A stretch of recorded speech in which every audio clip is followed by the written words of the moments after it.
জনতার প্রধানমন্ত্রী, জনগণের প্রধানমন্ত্রী ডাক্তার শফিকুর রহমান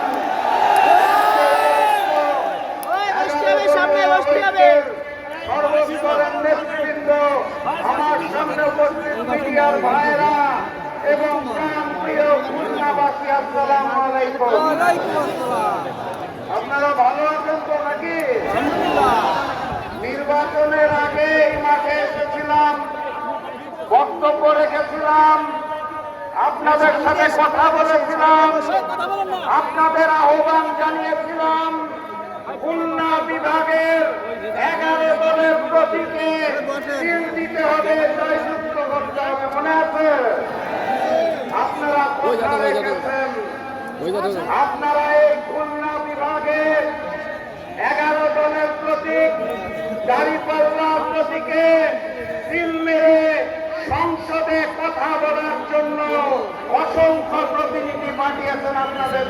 তুমি চাকরি করে আমার হাতে টাকা তুলে দিবে, আপনার সেই সন্তানের স্বপ্ন বাস্তবায়নের জন্য আমরা মাঠে নেমেছিলাম এবং আপনার বৃদ্ধ মা বাবা যিনি অসুস্থ। বাংলাদেশে দুইটা পক্ষ, একটা হলো বাংলা পক্ষ আর একটা হলো ভারত পক্ষ। আপনারা যদি ভারত পক্ষে গিয়ে থাকেন, বাংলা পক্ষের সাথে আপনাদের কঠিন লড়াই হবে এবং এই লড়াই যদি আপনাদের আবারই পতন হয়, তাহলে সেই পতনে আমাদের কোনো কিছু করার থাকবে না, কারণ আপনার পতন আপনি নিশ্চিত করছেন। এখন ওরা আমাদেরকে বারবার বলে যে ছোট ছোট পোলাপাইন তাদেরকে নাকি ধমক দিয়ে কথা বলে, এই ধরনের অভ্যাস শেখ হাসিনার ছিল।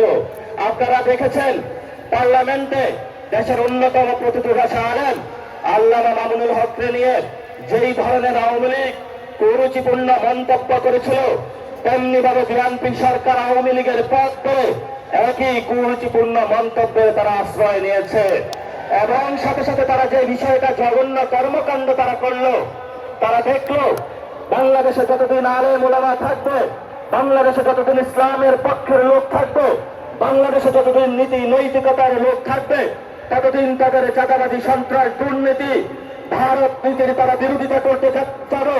এই জন্য তারা বাংলাদেশের বাংলা পক্ষ। আসসালামু আলাইকুম ওয়া রাহমাতুল্লাহ।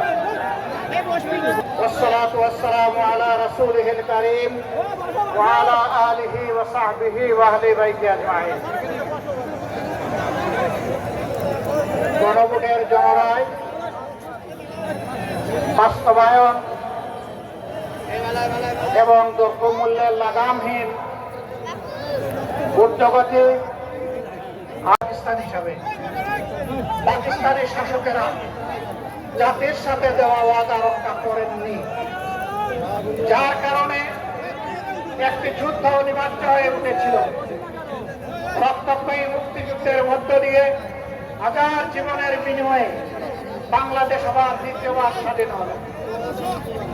এবার জনগণ আশা করেছিল এদেশের মানুষই তো আমাদেরকে শাসন করবে।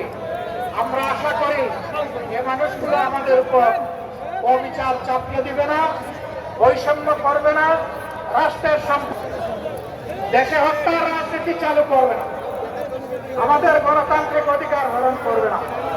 কিন্তু দুর্ভাগ্য, মানুষকে এই ওয়াদা জায়গায়